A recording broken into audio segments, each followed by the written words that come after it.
It's time for breaking bread with Papa. Hey, don't you know? Hey, it's our go. Hey, it's time for breaking bread with Papa. Hey, don't you know? Hey, it's also a show. Hey, I'll be here. Fortune. Tom. I was thinking today when we wrapped up our radio show and then went about our day for a couple of hours before we meet up again and do this. And I was like, I probably talked to Fortune more than anybody. Yeah. Anybody else Especially in the world. now. Yeah. Especially when our contact with the outside world is limited. Yeah. Yeah, that's a good point. We used to run out after the show, you'd run out and talk your head off, but now it's just nope, just wait to talk to Fortune again. Mm-hmm. Yeah, the occasional Zoom meeting in between. Well, thanks But for doing this. Of course. Thanks for appreciate it. having me. Yeah. I can't and wait you to know, break bread. I know. I also have brought you more loaves than anybody. I think you've been the recipient of more bread than anybody. I have been. So I don't like to get stingy because I know that I'm blessed with the abundance of bread from you. I know, but I should have. I'll bring you more. There's one. There's a bread always attached to the podcast, and that's you deserve it. You've given me plenty of bread. You don't need to worry about me. I have whiskey behind me because I know. Are you drinking? No, I just put it there for you because that's what I'd probably give you. I was drinking box wine for an earlier panel. Box wine. I didn't even know they made box wine anymore. Oh yeah, I don't really drink it, but people love it. This is Do they really legit love it? I mean, like probably, I don't know, maybe some Midwest mom right now is dipping into her box. Maybe some southern grandma. I like it. Just comes right out of the box. Yeah. Well, it's really funny that, I love baking bread, and we started this podcast because I just love the thing of hosting everybody. And of course, we're not able to do that yet, where we can actually sit down and share a meal and share drink and stuff. But I feel like we get very close to it doing our show, especially when we were in the studio. I mean, when we decided to do the show together, it was really because we just are funny together and have a good time. Yeah. And we quickly discovered that another giant love of ours is eating. We talk about snacks all the time. We were worse about it in the studio because we would always try to somehow plant a seed to our producers that we were hungry. Honestly, hoping that one of them would pick up the cue and magically show up with treats. It really happened a lot. They would, and it went from just forget the clues. We were just like blatantly like, we should have treats tomorrow. They've probably saved a lot of money now that we've been filming from home. I know. Although we do get occasional treats sent. Yeah, which we gotta have to turn it up again because we in the beginning of quarantine we got that day when they brought all the pie to us. Oh man, it was our producer Joe, who's awesome, Joe Bolter. He was on. He was kind of ahead of the curve when it came to the shutdown, and he was immediately planned for a home studio situation, and so I think everything shut down like Friday or Saturday. We were on Monday morning right back at it, and. That first week, everything was very dire, and not to say that it's not now, but there's some more hope now, and it was scary that first week. And I remember you didn't know if you could go out, order things to go or take out or what delivery was like, and someone showed up with pie and coffees. And my head almost exploded with joy. I know. What place was that? I forget what the name of the pie place was. Republic of Pie. Republic of Pie. Oh, man. Individual slices, and there was like 10 of them. Well, you got 10 of them because you have a family, and I just had me and my lady. So when you didn't. I shamed them. You divulged how many pieces of pie you got, and I went, "What?" So they ended up sending me a couple more pieces. I didn't mean for them to do that. But I ended up getting more pie. It's so funny. Yeah, we've given so much advertising out to restaurants, food makers, chains, small places, bakeries, alcohol companies. We just talk about it all the time, especially during the quarantine, because it's like, I mean, we normally talked about it, and now it's like, well, we don't want to spend the whole time talking about awful news. So let's talk about Pringles. Yeah, and we don't advertise on our radio show, so people know we're not trying to get like advertisements out of it. How funny is it? I'm just thinking now, how funny is it that when we were in the studio, listeners from around the country were sending us treats? They literally I know. We had truck drivers calling tartine. In what world is a truck driver like, hello, tartine, I'd like a quiche and a scone. But that's the kind of nice listeners we have. Yeah, it's the best. Oh, my God. Now, pie is, when I think of pie, I think of it as where I grew up in the Northeast, in a diner, late at night, next to a police officer and a black cup of coffee. Okay. And you know, there's pie at Thanksgiving and that kind of thing, but the regular, you know, during the year thing, that's what I always pictured pie as. But a Southern thing, now you grew up in Charlotte, pie is a whole different meaning. Yeah, I mean, I think if you had like a mom or grandmother who baked a lot, then pie was a pretty standard thing to see. So my grandmother baked fresh apple pies, and those were awesome. But my mom did not get the baking or the cooking skills. So any pie was usually a treat on Thanksgiving or Christmas. But it wasn't a mainstay in my house once my grandmother died. Did she live near you? Yeah, she lived like 2 minutes from me, just like at the end of the block around that corner. Oh, wow. So whenever my mom would get like upset with me, if I knew I was about to get in trouble, I would run to the end of my road and I would look down my grandmother's street, and her house was just beyond the curb. And I kept like willing her to like come out of her house, because this was before cell phones. I just kept hoping she'd come, because my grandmother was the one that would be like, oh, she is fine. Do not get her in trouble. And so she was my little protector from being grounded or spanked, because in the 80s, you got spanked. Yeah.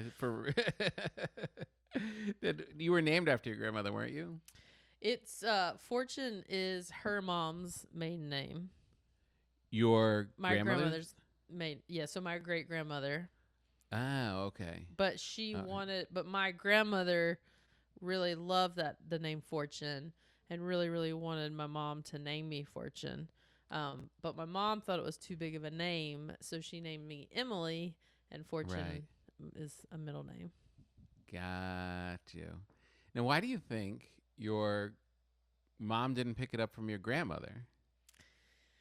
I think my mom always had this vision of, I think, what having a girl would look like. And she had always wanted a girl. I had 2 older brothers. I have them. And she was just like desperate to have a little girl, because my mom's very prissy. My mom's very like feminine. And I think Emily is such a quintessential girl's name, and she just loved that name. So I think she was set on, like, I'm having a girl. She's going to wear lots of dresses. She's going to be named Emily. And my grandmother just had this she was very adamant, like, about Fortune. And my mom was like, no way. No. My mom even said that I would have to be Miss America to live up to a name like that. Oh, yeah. So I grew up as Emily. Wow. Why didn't she pick up the learning how to bake pies, though? Like, what? Because she was making them in the house, obviously, when she was a little girl, right? I don't know why. Because my grandmother was an awesome cook. I don't know how. I think she just didn't pay attention. She was off meeting boys and driving around in a convertible. She didn't. Right. She just was taking the food but not participating in the making, which is part of my mom's personality as well. Yeah. Yeah. To give her food, give her things. So if it was birthdays and stuff, like when you were little, would your grandmother do the cooking? Like, would she host your birthday? Yeah, she hosted a lot of family members' birthdays. They would have some sort of big meal, and she usually made a cake. Rarely did we have store bought one until my grandmother got older, and then we started having our parties elsewhere. Right. Yeah. But usually we had some sort of friend party somewhere out in the world, and my grandmother would have a thing at her house. Right. Right. There was so much food at my grandmother's. Like, that's just a Southern mom thing. It's probably a lot of people's thing, but she was always putting food in front of your face, like always. So I developed my unhealthy obsession with food, because that was how my grandmother expressed taking care of you, giving to you, was through food. Yeah, no, of course. I mean, that I have the same problem. that it was all the Italians. Yeah, they were just, food was how you communicated. Yeah. Food was how you showed someone that you loved them. That was it. And then you get cut off into the world, and you're getting headshots done 20 years later, and you're like, why do I have 5 chins? Yeah, they're not giving you salad. No, that doesn't say I love you. No. If there is a salad involved, at least in the South, it's just tons of Thousand Island or ranch just piled on top of an iceberg lettuce situation. Yeah. Man, it's such a weird thing, isn't it? Like, it's not really great for you to have like fried chicken or, big meatballs, but that shows, like, that is like, if your grandmother always gave you a salad, I don't think that there would be that connection. You wouldn't be telling stories of it. My girl is so mean. Yeah, North Carolina, I think in particular, is big into fried food. Yeah. They fry everything. They're even frying green beans now, dunking that in ranch. It's like nothing's sacred. It's all fried. Yeah. Oh man. And what was the best? I was gonna say, when I go home, I fall back into those habits where Jax will be like, we have to eat a vegetable. We have to eat something green. And what are you eating when Jax? It's, you're going to, well, their fish, like you think of fish, as being fairly healthy. They have something called fish camps in North Carolina, and it's just piles of fried fish. Fried shrimp, fried oysters, crabs, like clam strips. It's just mounds of. You don't even taste the fish anymore. It's just fried something and tartar sauce. It's the best, though. Hush puppies. It's so good. Oh man, hush puppies. I really didn't even know what hush puppies were until after college. Oh, they're so good. Oh my God! You can't find them very many places outside of the southern areas, but no, I don't. However you make them, they're tasty. Yeah, God. How long? When did your grandma pass? When I was 18. When you were 18, were you a senior or had you gone? Did you? Were you still in school or had you left? I found out at the beginning of my senior year of high school, that she had cancer, and they gave her a year to live, but you kind of think that won't be the case. And then I graduated high school. They told us she had 2 weeks to live, and she ended up telling she and I always had a very special connection, and she was always my cheerleader, always really believed in me. And when you're young, you haven't found that confidence yet. Yeah. And she told my mom that they would see me off to college, and this is 2 weeks from past my high school graduation. And my mom's like, "There's no way." that Yeah. she's gonna make it. They're giving her 2 weeks to live, and Right. she died the morning after I left for college. No. Oh Mm-hmm. my God, that's amazing. Yeah, she was. Kept her. We were able to keep her at her home that summer, and Right.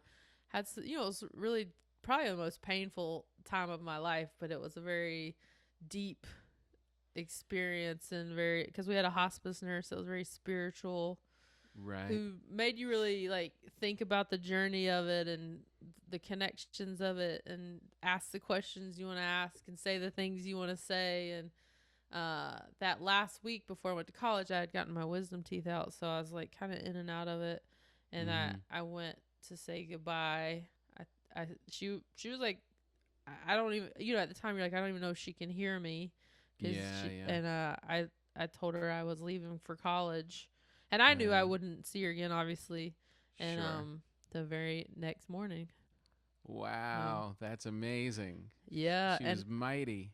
so the cancer that she had was very it started as skin. I mean, she was 86, so it wasn't like she died young. She had a skin cancer that ended up going and surrounding her spinal cord and her brain. It was very painful. And she never complained, never said ow. And a cancer doctor told us later that they studied her case, and they were all going, there's no reason that how did this woman live for 2.5 months with that kind of pain and that kind of pressure on her system, her skull and brain? Like, this doesn't make any sense. Science doesn't explain this. Yeah. And my mom's friend told him what she had said, and he goes, yeah, she willed herself to live. Man, isn't that powerful? It changed my life. Yeah. Yeah. How so? What do you mean?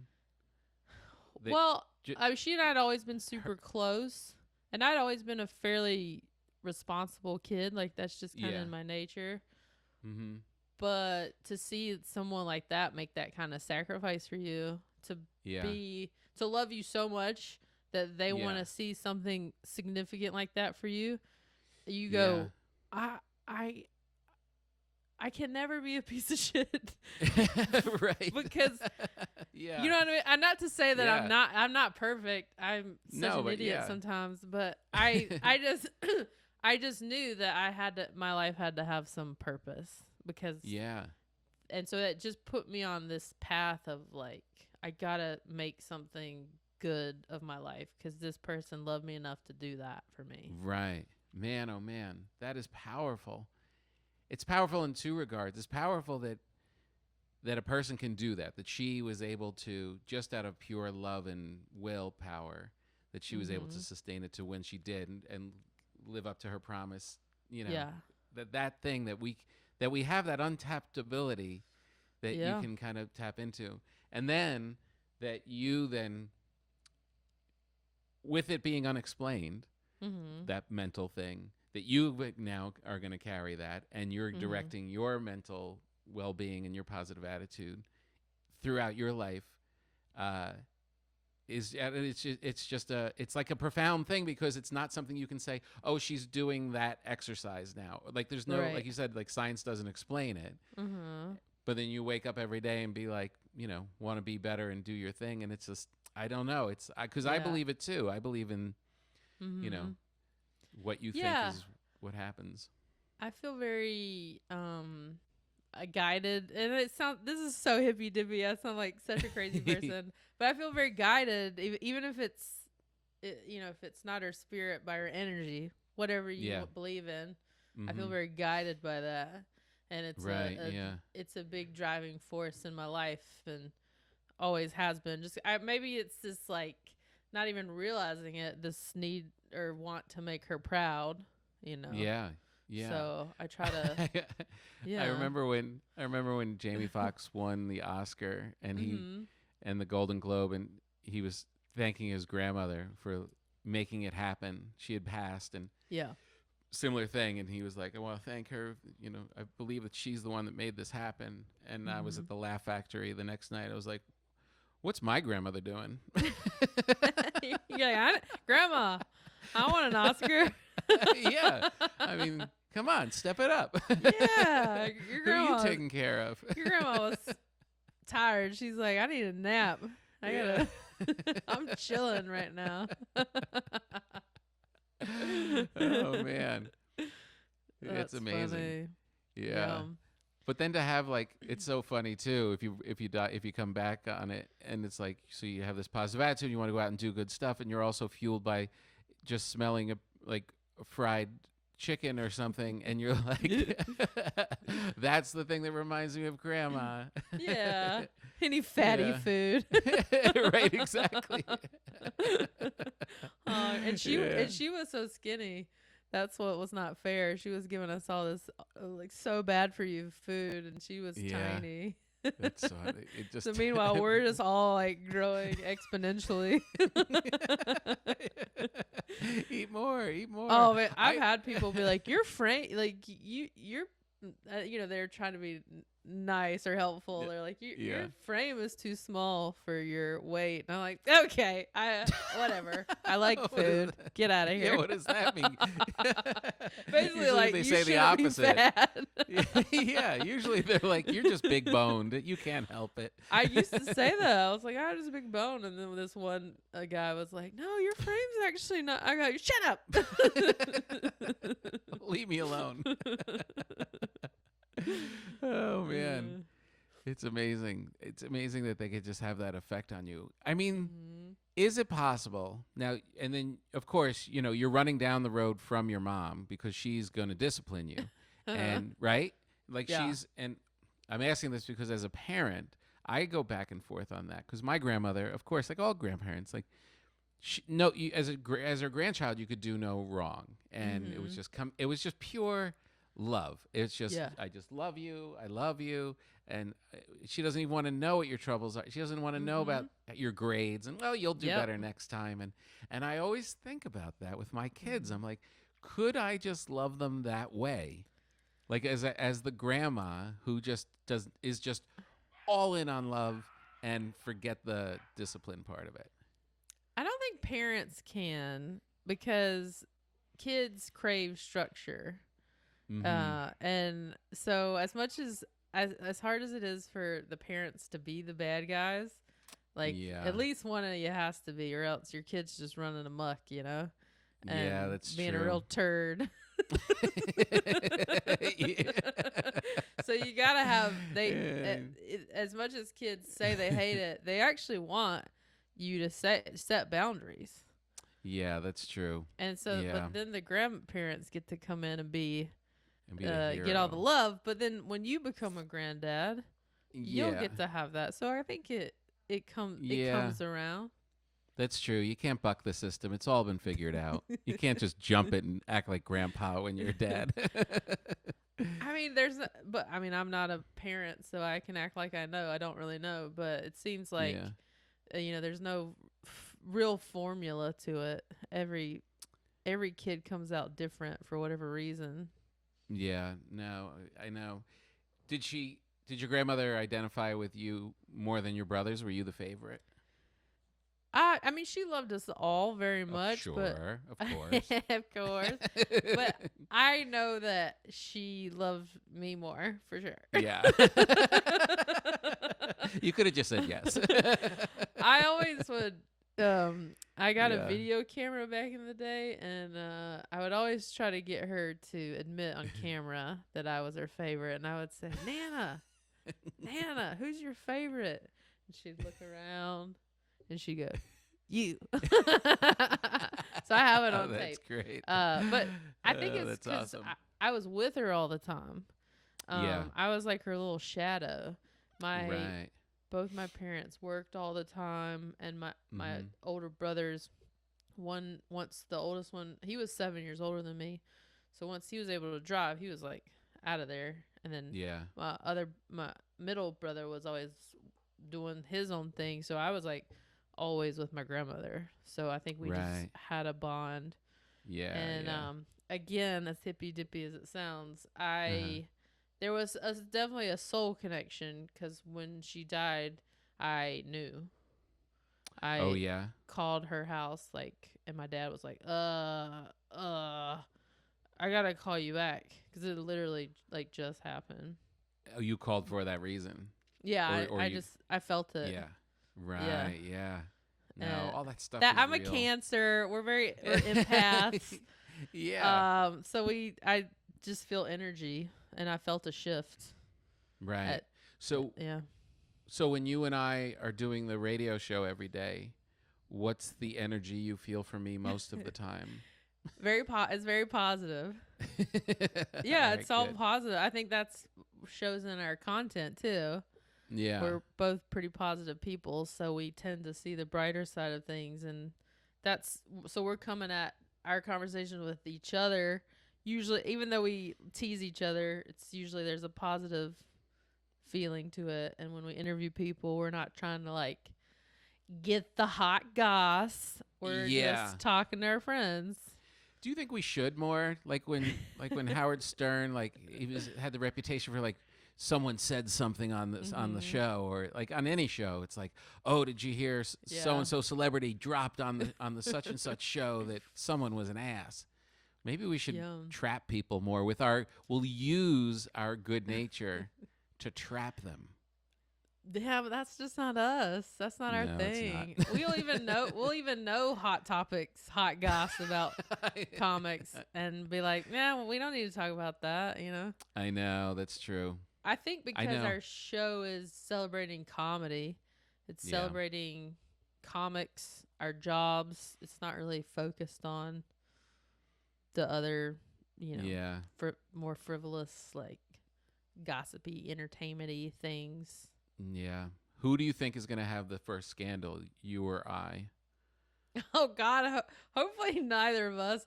I don't think that we have the personality. We're not the type that we're, what is that saying? All publicity is good publicity. That is not you and me. No. We're just like, no. Right. I just want to have a normal life. Yeah. We're more likely to get fat shamed for eating donuts in the middle of our broadcast. Why are they chewing all the time? Can they stop talking about treats? No, we can't. Oh, it's so funny. So when you were a kid, you've kind of like hinted at it a couple of times, or not hinted at it, you talked about it, like that there was some lean years when you guys didn't have a lot of money and stuff. Were you aware of that when you were a kid, or when you're a kid? Like my kids, when we started in New York, like their little room was like at the bottom of our little tiny New York apartment. It was really in like a windowless basement under a staircase. Yeah. But for them, it was like That's all they do. Yeah, it was wonder, you know. Yeah. My family had a very interesting history because when my mom was growing up, her family had tons of money. They were very rich. My grandmother my grandfather was a very renowned architect and contractor. Oh. And he built a lot of the houses in town, on the middle school, library, you know, lots of things, did so all over North Carolina. And he died unexpectedly when my mom was 17. And through a series over the years of bad decisions and whatnot, my family lost all their money. So my mom had this upbringing of having a lot, and then she married my dad, and he grew up with nothing. He grew up in a trailer. He hitchhiked to school. They could not have had opposite upbringings. Wow. And so we had a house that was like a big 2-story house. So if you were to look up from the outside looking in, you go, this family's, they're good, you know. So it's hard to compare being poor with other people's circumstances. You're talking about people living on the street, things like that. So I had opportunities, I had things, but once my parents divorced, it just got very lean. My mom was a teacher, and there were 3 of us, and my dad, you know, got a new job every couple years, and so it just became pretty normal that like we'd be sitting there and the lights would get shut off, and you'd go, oh, the light bill, the electricity bill isn't paid. or there'd be no water, you know. And then other times where we were okay. I got IOUs a lot, so I had a roof over my head. Sure. But and how old are you when you noticed the lights? I mean, that was kind of throughout the, even when they were together, it was still financially hard. Right.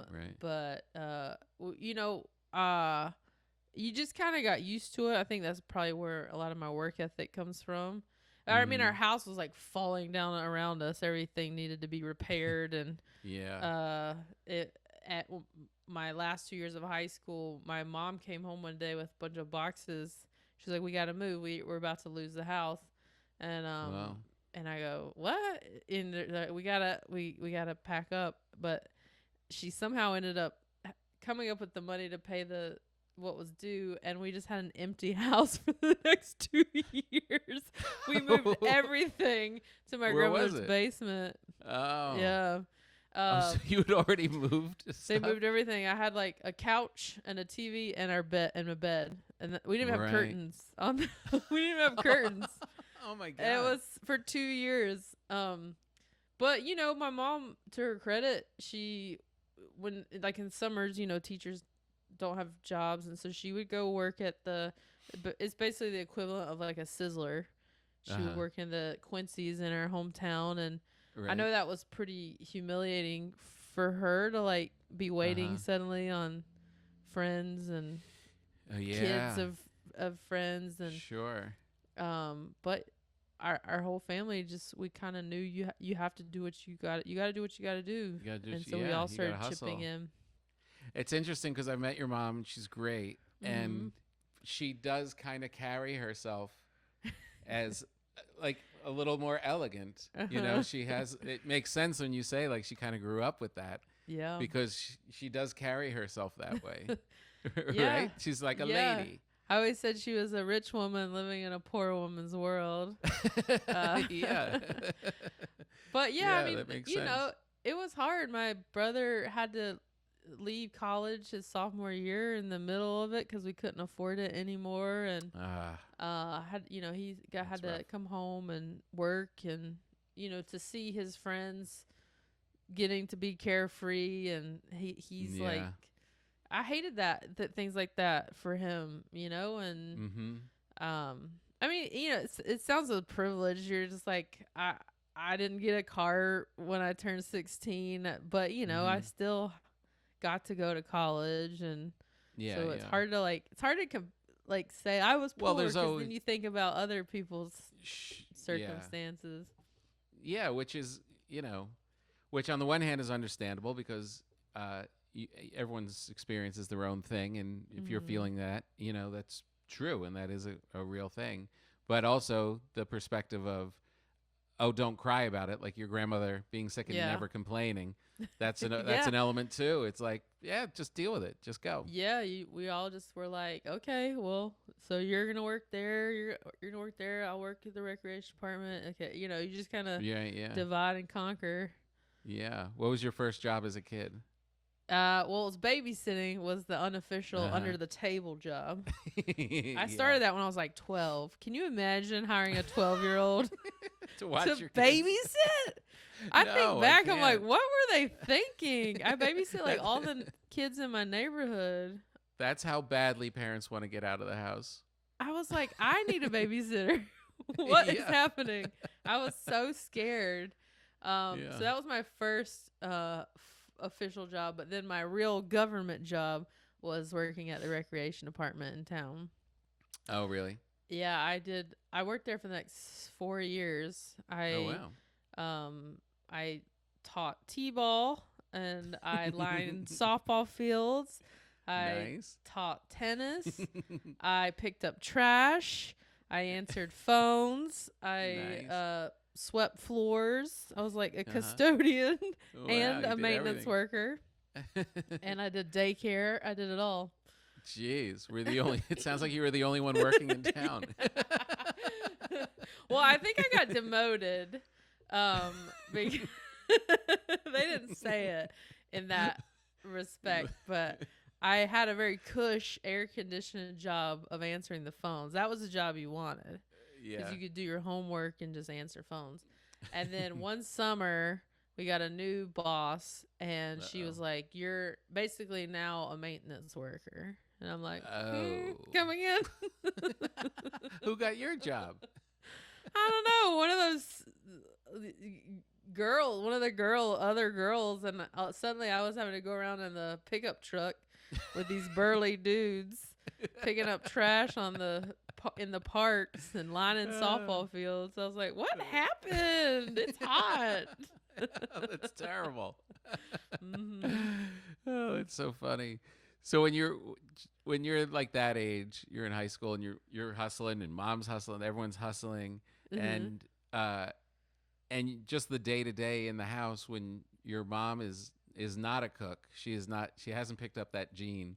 What do you guys eating all like day to day? Was it fast food? Was it just Yeah. fend for yourself? What was it?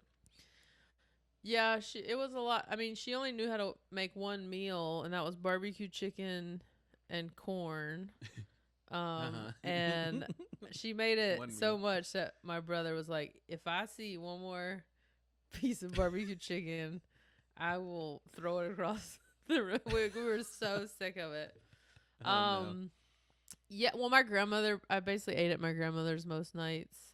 Oh, really? And yeah, she pretty much made most of the meals. Lunch was always like at school. Right. But it was that's like cool. like cereal for dinner if I had to eat at home. Right. Yeah, it was a lot of like unhealthy, cheap stuff, fast food. Man, your grandmother must have been so happy that every day you come running up the drive to She eat fed with me. her. She fed me twice. That's how I can't say I was like totally poor, because she still managed Yeah. to feed me at like 3:00 and like 7:00. She doubled down like the after school snack and then the Yeah, but the after school snack would be like, "Let's go to Bojangles for fried chicken," and then she'd make dinner at like 7. Oh my God. You've talked about Bojangles on the show so much that I haven't had it since we've just talked about it. I think I had it Yeah. probably once just in my life. And I literally, without exaggeration, think about Bojangles once a day. Well, people It's don't like like it who don't live in this, who aren't from the South, though. I wonder how you'd feel about it. I would love it. I know I would love Yeah. it. Why wouldn't I love it? I don't know, because Bojangles hasn't been able to survive outside of the South because it's fried. Everything's very fried chicken, and chicken supreme, like chicken nuggets kind of thing. Not nuggets, the strips or whatever. They're known for their fried chicken biscuits. Everything's fried, and but maybe you would be into it. Yeah, I think I would. There's nothing better in the world, I think, than fried chicken.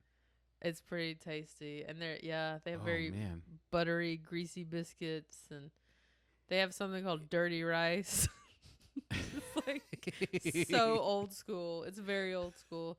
It's rice. Rice with the like little pieces of sausage in it. Oh boy, yeah. I was talking with Pinto Duncan beans. Trussell. Duncan Trussell grew up in South Carolina for a spell, and he I talks thought it was about North Carolina. rice. Was it North Carolina? I thought it was South. I don't know. On the coast, like towards the water. But he talks about rice, Yeah, like like it's sacred. the southern rice. Yeah. Well, because usually it's some sort of chicken broth and other things that they put in it. It's he couldn't really describe it. He was just Yeah. like when he went about his adult life and all of a sudden ran into someone who made it for him. It was like his head exploded because he traveled around so much and it like brought him back through the whole map back to where he was as a kid. And he's like, I can't tell you what. There's just something about that rice. Yeah, they have some things in that area just so specific, chicken and dumplings. We were like, what is that? It's just some very unique dishes. Yeah. Cornbread's a staple. Oh man. They have this thing called liver mush. What's that? Liver mush. only Never heard of that. like only parents really eat it, but it's a block. It's a block of liver, it's like almost like a pate kind of thing, but it's been put into a block, and it is Oh. liver, and our people my age, our parents like slice it, and they fry it in a pan, and they a lot of times either eat it with breakfast, like eggs or something, or they put it on a sandwich with like mustard. They go nuts for it. It's disgusting. Liver mush. They could have at least come up with a better name for it. I God. know. Even the name's horrible. Oh, that's terrible. So my grody. grandfather used to eat Scrapple. Oh, I've heard of that. It's similar. It comes in a block, and it's like weird parts. It's like stuff left over after a hot dog. Like the stuff that didn't make it into the hot dog. And the hot dogs already. I mean, we both love hot dogs, but we never want to know what's in them. No, not at all. But man, yeah, Scrapple. And the same thing. You would cut it and you put it in flour and then fry it, and usually have it with eggs in the morning. Yeah. Ooh. Not for me. No. So when you bust out and go to college, which must have been a weird time for you because your grandmother just passes, and then 2 months later you're walking into school. Was that a rough? Months. Oh, really? It was soon. She died the day I got to the day after. Oh, the day I you got in. college. I'm sorry. Right. No, right. it's fine. Yeah. I went home for like 4 days during the time where everybody got to bond. Man, before classes started, and then I. Was that a hard year? The beginning was really hard. And I called my mom being like, I've made a terrible mistake. I've got to come home. I can't do it because everyone had bonded. Everyone was friends. Right. And I didn't. Normally you get to all be the new person together. And I was not there. So I didn't have anybody to talk to, and I just wanted to be at home. And she said, listen, you could come home, but you'll regret it. And don't do that. So just tough it out. And I thankfully did not go home because eventually I loved it. And college was a very positive, happy experience for me. Man, it's such a weird shift to have to make. Like your grandmother wants it so badly, and then but then you're in such a sad space. So sad. Yeah, and then have to start off and be like, that's a real test for your positive attitude. Well, something a lot of people don't realize about me because I have a very silly personality, and I put myself out there on videos, and my characters are very bold. I can be pretty shy. And so the beginning of high school, the beginning of college, the beginning of LA were very tough transitions for me to meet people. I get very internal and keep to myself and don't talk and don't put myself out there. So it takes me a minute to be comfortable. You do not portray that. Yeah, well, because once I'm in my element, I'm good. Yeah. So you didn't after school. You went to Spain before you came into LA. Mm-hmm. Yeah, that was for a year. For a year. Yeah, my senior. So I grew up in a very small town. 5,000 people, and I always had this internal feeling that there was more to the world, and I didn't get to grow up with a lot of diversity. I didn't get to grow up with a lot of worldly things. And when I got to college, it was still a very small college, but I had a professor introduced me to I studied in Mexico 2 summers in a row, and I finally was like, oh my gosh, a whole other culture is so interesting. And I'd never gotten to travel because I didn't have money, and I didn't want money to stand in my way of learning more about the world. So I just made this decision I was going to move to Spain for a year. That's so cool. I don't know why. I just was it's like, such a leap. This is my goal. So I got 8 jobs. I graduated college and worked from like 6 a.m. to like midnight every day for 3 months. Wow. I graduated college with $50 in my bank account, and by the end of by August I had 8,000, which was like wow. $1 million to someone like me. Yeah, And jeez. I moved to Spain and I tutored kids in English under the table, and I lived off what I earned in that for a year. I had to actually come home a month early. I ran out of money. Oh, you did? Yeah. Yeah. Yeah. And then when did you come to LA? So long story short, at my college graduation, the commencement speaker was an actress. She was from Raleigh, and we hit it off. And I ended up babysitting her friend as part of this earning money for Spain, and we would kind of talk. This is when you had to call house phones back in the day. I'd answer. I don't know why babysitters answered people's phones, but I did. Yeah, that's true. And we would chat, and she ended up telling me if I ever wanted to move out there to be her assistant, that I could. And I was like, okay, but I'm going to Spain for a year. Yeah. Very naively. And somehow she hired me a year later to come be her assistant. So and at that time, are you thinking I want to be a performer, or are you not there yet? You're not thinking that. I did some theater in college, but I had terrible stage fright, and probably from that shy part of myself. Yeah. And I didn't thrive in that program. But I think there was a part of me just that thought, oh, this could be a really cool life experience.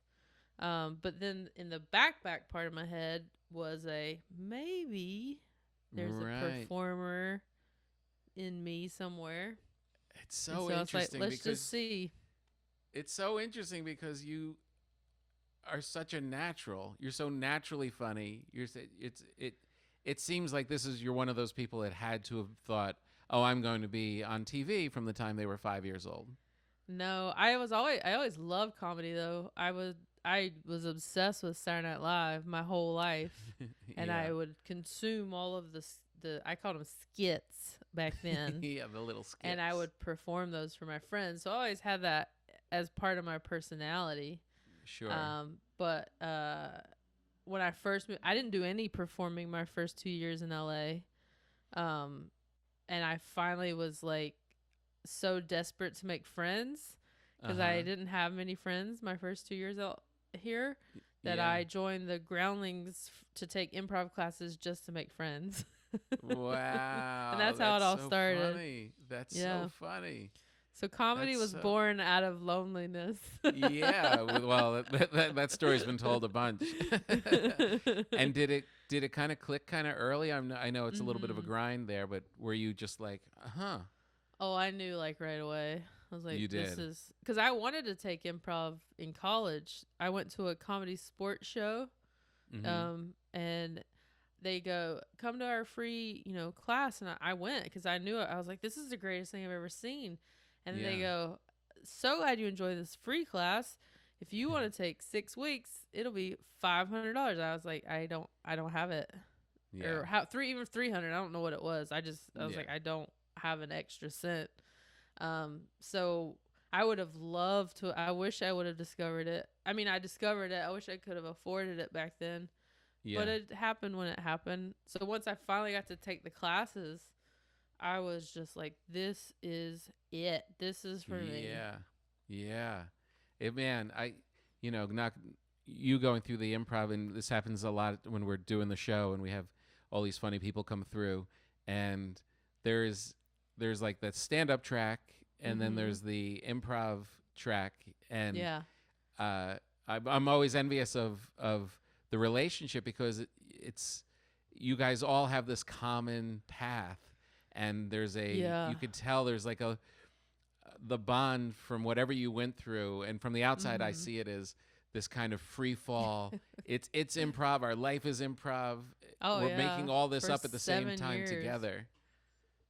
7 years. Yeah, I was there for 7 years, and you just are. It's like comedy boot camp, where you live, eat, and breathe sketch comedy and writing, but it's where all my training came from, acting wise and writing sketches. It all's from there. But you look back, you're just like, we were just these dumb 20-something-year-olds, like, dressing up in crazy costumes, doing the most, but things that we thought were funny back then, you're just like, what? Like, I know. but you're just in this bubble, and you're not even realizing how bonkers your stuff is. But I was able to hone my voice and my comedy, and once I found stand-up. So I found stand-up 2 years into doing improv, and then I teetered between the both worlds. Was it helpful, you think, that improv was the first stop? Mm-hmm. Because I was facilitating, very scared of stand-up. Just the idea of stand-up was very scary to me. Right. And I didn't grow up on stand-up. I feel like such a fraud sometimes when people are like, who'd you grow up listening to? I'm like, I didn't listen to stand-up. I didn't have access to it. So I don't have that as my repertoire.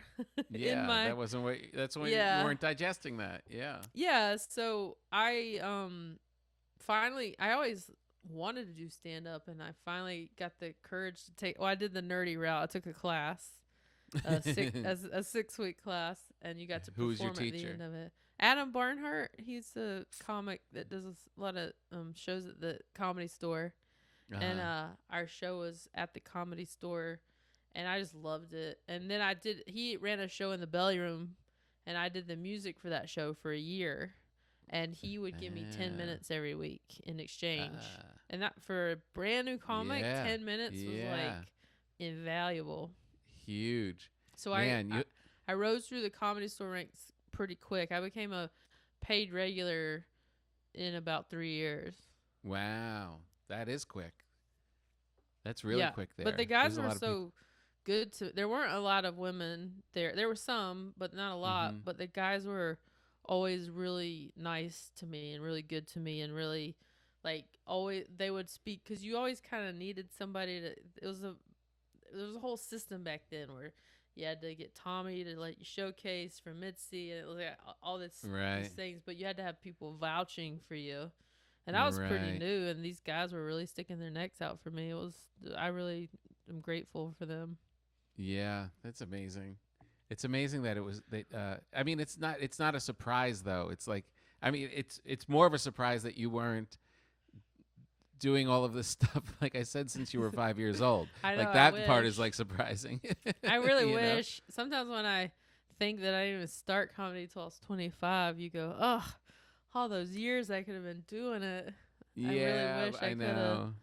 But I also didn't know myself.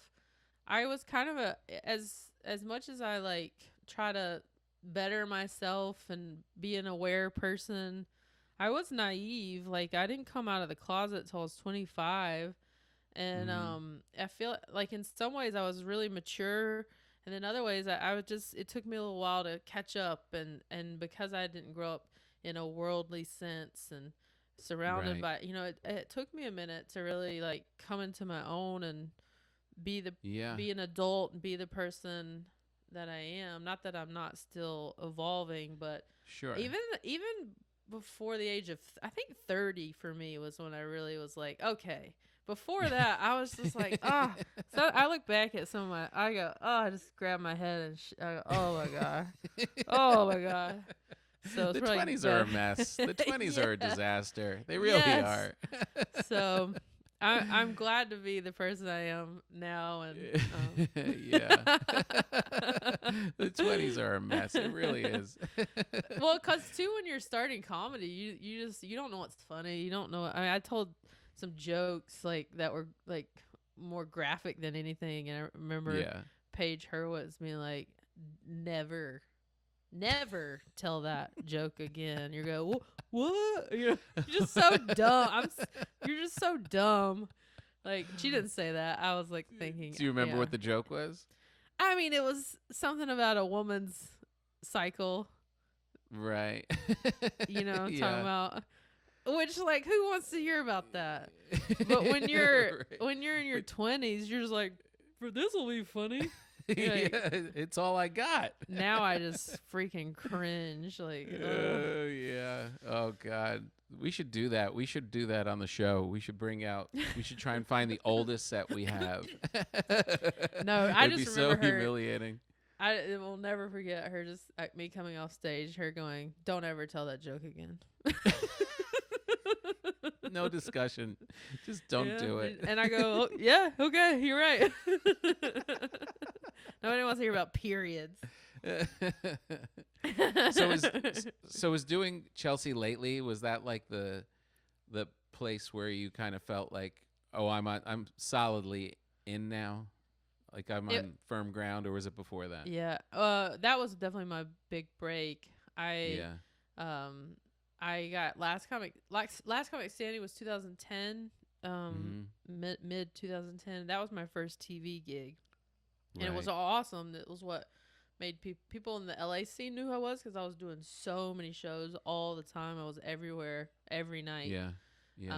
But that was my first introduction to the. I remember meeting like Nikki Glazer and Rachel Feinstein and all the these New York people. I had no idea who anyone was. Right. And I think they probably thought I was a jerk at that point then too, because my shy thing kicked in. I kind of kept to myself. Because I literally did not know anybody. I knew Taylor Williamson, and that was it. Wow. And because it was a bunch of New York comics that year, and then so that was kind of my intro into TV. And then I had tested twice for SNL, 2009 and 2010. They had flown me out to New York both summers to audition for Lorne. And I just wasn't ready. If I had auditioned maybe 2 years later, it would have been a whole different ball game. But it's just I wasn't ready. Yeah. I had a raw talent. Like I think they knew that, but it just wasn't honed yet. Because again, it was that late 20s. I just wasn't. There's something shifted with me at 30, 31, where everything made more sense. Right, and that's when Chelsea shows up. Mm-hmm. Right. I was 31 when I got that. Yeah. Yeah. That's all right. You didn't want to be on SNL during those years. It was terrible. It's a hard job from what I've heard from my friends. Yeah. But yeah, the Chelsea show was the first. I mean, I when I got her show, I ran out of money. I was an entertainment journalist for the 7 years leading up to that. That's how I paid my bills. But it didn't pay very much, and the 2010 they had to let me go because all the newspapers were folding. Right. And I just said, okay, well, I'm going to take this year to not have a safety net and just do 100% comedy. And I was broke. I made $18,000 that year. Wow. And my rent was like $11,000. Yeah. And then I got Chelsea in January. In December, I was like, I don't know how I'm going to pay my rent in January. And I got Chelsea lately like the first week of January. Wow, my God. It saved my butt. Thank you, Nana. Yeah, for sure. Yeah. I was there I was a full-time writer there for 3 years. And the last year I just did the panel. But I did the panel the whole 4 years. The whole way. Did you have to audition for it? Or did they know you? I applied as a writer. I got hired as a writer first. Okay. So there wasn't even any guarantee I would get to be on the show. Right. But I started being in sketches like week 1. Yeah. Man, there were a lot of comics passed through that show. Yeah. They wouldn't amazing. put me on the put me on the panel. Oh, no? We tried for like 2 years to get me on the round table, and I kept getting told no. Oh, really? It was just the sketch stuff? They were saying that I was too low key, too subdued. And really? Then they did a big search for a new writer, and I applied as a writer and had to go through a couple of not auditions, interviews, and somehow got hired. I go, you guys wouldn't even put me on your panel.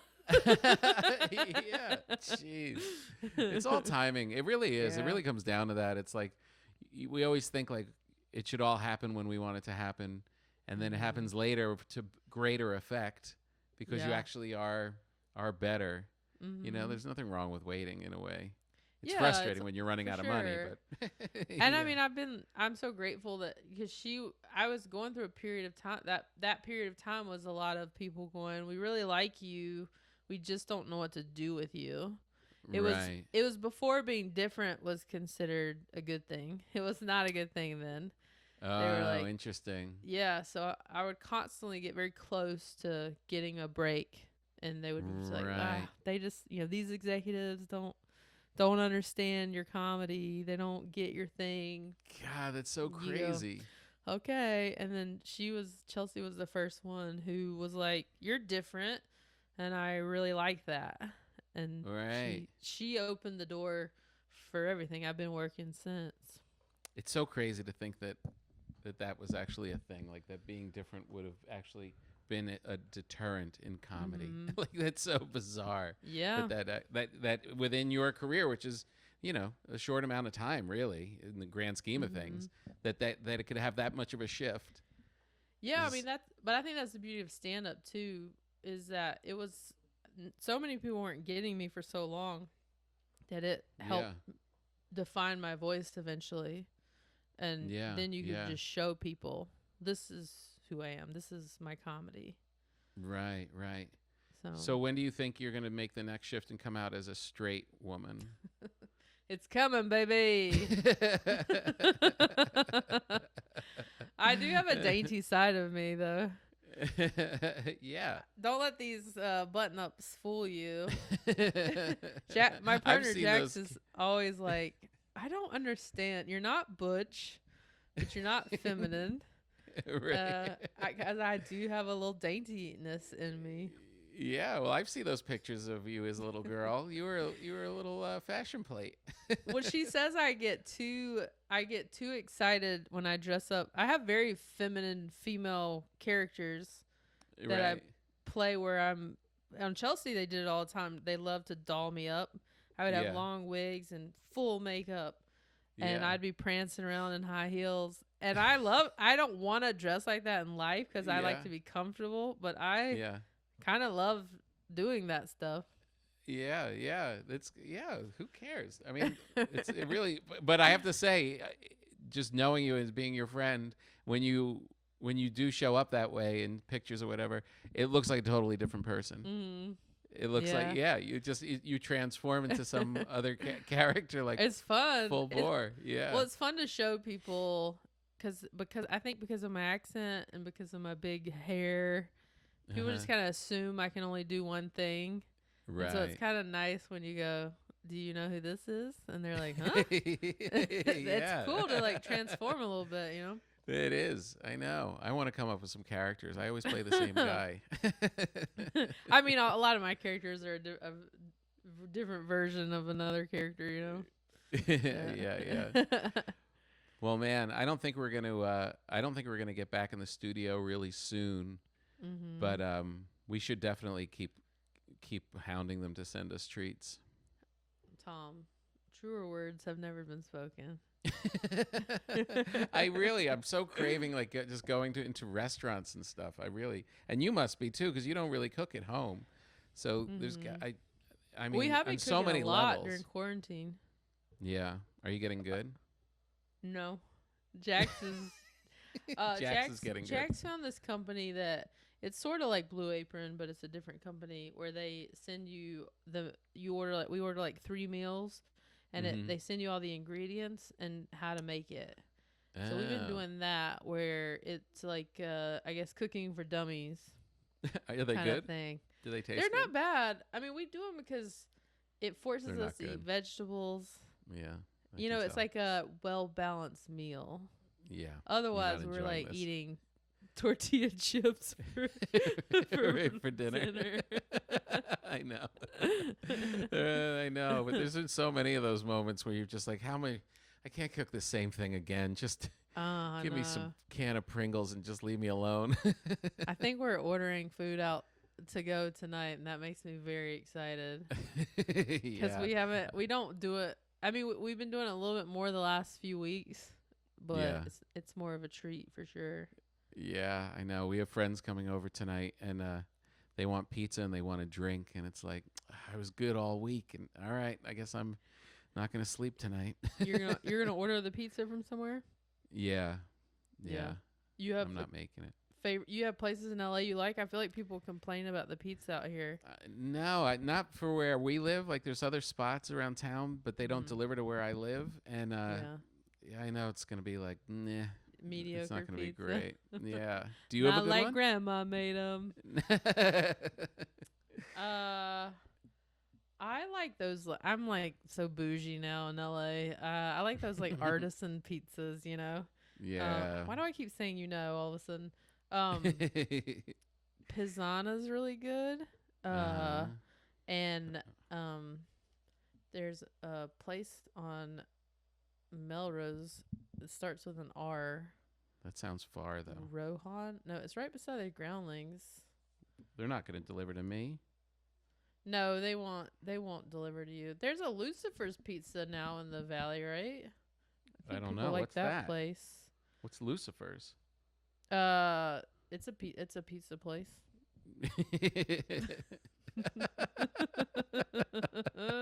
It's a pizza place called Lucifer's. What is it? It's a pizza place. It's a pizza place. I wish I too could think funny. of that place by the Groundlings. So we're going to keep going with this radio show? I think so. It seems like it. Are we not? Yeah, it sounds like it. It's been fun. It's been a fun year. I mean, has that it's been. all comedians and that we're always doing, that it's always you and I doing some version of comedy every day. Yep. Like I couldn't do a straight radio show that was about other things and talking to other kinds of celebrities and stuff. Mm-hmm. I mean, once in a while we'll get like an actor, but they're always like involved in something comedically. Right. I feel like, right? You know what I mean? I feel like that's like the comfort zone that makes me want to continue doing it. Yeah. I mean, I never really saw radio as part of my career, but I really enjoy it, and it's a nice addition to the other things we do. Yeah. No, I enjoy it, and I sincerely love doing it with you. I think Same. if I was put with somebody else, it just wouldn't have, because it's always, because it's a friendship that's also developing. So like, it's like, it's not like, oh, I've just known this person for 20 years and we're just cranking out this show together. Right. It's like, it's I feel like we're still growing into it, like personally and professionally. The only time when it was hard at times was when we were both prepping our specials. Yeah. So we were on the road all the time, doing local shows all the time, and we were waking up at 5:30 in the morning for the show. It got a little like woof for a bit there. I know. But we did it, and so I felt bad because sometimes when I'm really tired, I get quiet, which is not helpful for radio. Yeah, but, no, I didn't notice that. The only time I would notice you running out of energy is when we did get treats early, and someone would give us like something really amazing sugar-wise, and I'd look over and you were kind of like one of my kids, like at a birthday party at the end of the night. Just your head would start like kind of like start going. I was like, she's nodding out. I have been better. I used to eat on the show all the time. And I don't eat on the show. I have not eaten on the show. Well, here and there. There's been a little bit, times, but I've been better. I'm more focused. Since we've been doing it in quarantine, because we've had the luxury of not waking up at 5:30, so my eyes aren't shutting. Yeah, right. We're talking. It was crazy, and we couldn't even get good guests. Really, we had okay guests, but we're getting such great guests because they don't have to hustle in at 7 o'clock in the morning. It's like we're getting like all of the best people are willing to do it because it's at a normal time. Show business people, especially comedians, do not do well early in the morning. It doesn't work. Before our show, when people would say, "Do you want to come on our radio show at 7:30?" I was like, "No, I do not. I got nothing I want to promote that badly." Yeah, no one does. It's much better. The shows are much better. Yeah. Oh, all right. I'm gonna go order some pizza. Thank you so much for doing this. You're the best. I thanks love for doing these having kind of me. things, and I like doing yours also because you get to ask questions that you don't normally ask when you're just hanging out. Yeah. But great. thanks for sharing all that stuff about your grandma, especially. It was really. Thanks for listening. I wish I could have met her. Yeah, she was pretty rad. Yeah. Pretty Fortune rad. rocks. You All right. rock. Take care. I'll talk to you later. Bye.